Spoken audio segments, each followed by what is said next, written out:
सांग मैंने आसतु मु आज गोटे जिनस देखी एते गरम रे गोटे जिनिस को मु 3 दिन है घोड़े घाड़े रखी आउ से जिनसटा कौन आसतु देखिए पूरा 3 दिन है से बाहरी ना पूरा कभर हो रही आसतु देखिए।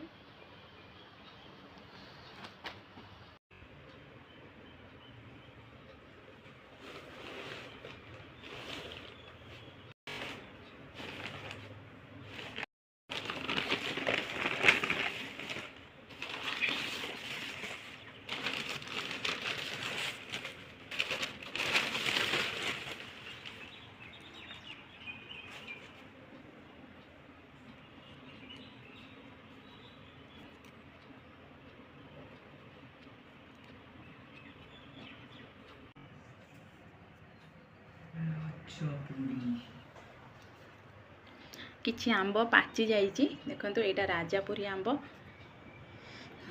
बहुत सुंदर यार बास्ना आईटा गोटे देखा यहाँ है केसर आंब ये भी बहुत बास्ना और बहुत मीठा यहाँ राजापुरी आंबटा केवल रस परफेक्ट ए बहुत रस बाहर खावाई बहुत मजा आसे पूरी सहित लगे हो परोटा रुटी सहित किछि आंब पाची आउ किछि कंचा अच्छी कहीं आम मिक्स करके आंब आनिलु तो प्रथमे आम ये पाचिला आंब गुड़ाक खाइबा खाली तो आंबर काटिके एमती खाइबानी तार रस काढ़ा आंबर केक बनैबा आंब आइसक्रीम बनैबी तो एमती सब रेसिपी बनिबो आंबर तेबे केमती लागिला मते वीडियोटा कमेंट करी कहिबे।